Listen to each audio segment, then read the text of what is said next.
وہ سستا سو کرنے سے کیا کہ کمی پیشن ہو سکتی ہے، اس میں مشکل کیا ہے، کم بھی ہو سکتا ہے، کبھی زیادہ بھی ہو سکتا ہے، اس سے کیا ہے صلاۃ الحاجہ کی مطلب ضرورت کی نماز، میری ضرورت ہے، ضرورت کو پورا کرنے کے واسطے میں یہ نماز پڑھتا ہوں۔ کون سی نماز؟ صلاۃ التسبیح کی نماز، یہ نماز سے اللہ خوش ہوتے ہیں، ہمارے سے راضی ہوتے ہیں اور گناہ معاف ہوتے ہیں، صغیرہ گناہ کبیرہ گناہ ہے، بڑے گناہ معاف ہوتے ہیں۔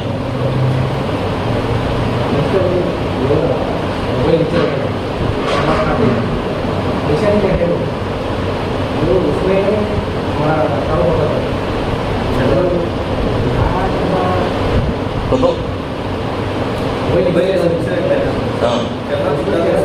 اور کیا بھی ہوتا ہے، کیا بھی ہوتا ہے، ہاں کیا بھی ہوتا ہے، کوئی چہرہ دیکھے تو بھی نماز ہماری کیا بھی ہوتے ہیں، اسٹیل ایسی اسٹیل جس کا پورا چہرہ ہمارا سامنے دکھتا، وہ سامنے رہے تو بھی نماز رہے گی، مشکل کیا ہے۔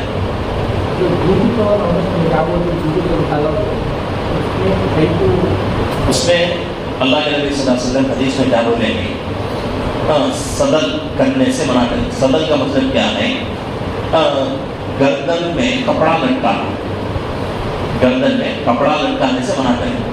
ضرورت ہے آدمی کو لٹکا نہیں سکتا، یعنی کہ سردی کے زمانے میں ٹھنڈ زیادہ آتی ہے، وہ ٹائم کو کہیں کا کبال کی مفلن کی نہیں کہ تو شال کی بوٹ کا ضرورت ہو، اس پہ کیا پہنے، ایسا تو گردن میں لٹکانے کو نماز پڑھتا ہے تو اسے اللہ کے نبی صلی اللہ علیہ وسلم منع کریں۔ تو وہ مسئلہ بلوٹوتھ کا بھی ہے۔ بلوٹوتھ اس سے اور ایک چیز کا ہے، تو فون آیا تو معلوم نہ آدمی گلے میں رہے تو اب فون آیا تو بولیے اب اسے پریشانی فون کرتا ہے کہ کیا واسطے کرتا ہے کہ پریشانی، اس کے واسطے ذہن ہے کہ نماز سے ہٹ جاتی، بہتر جانے تو اسے نکالنا، اس کے واسطے پکڑوں۔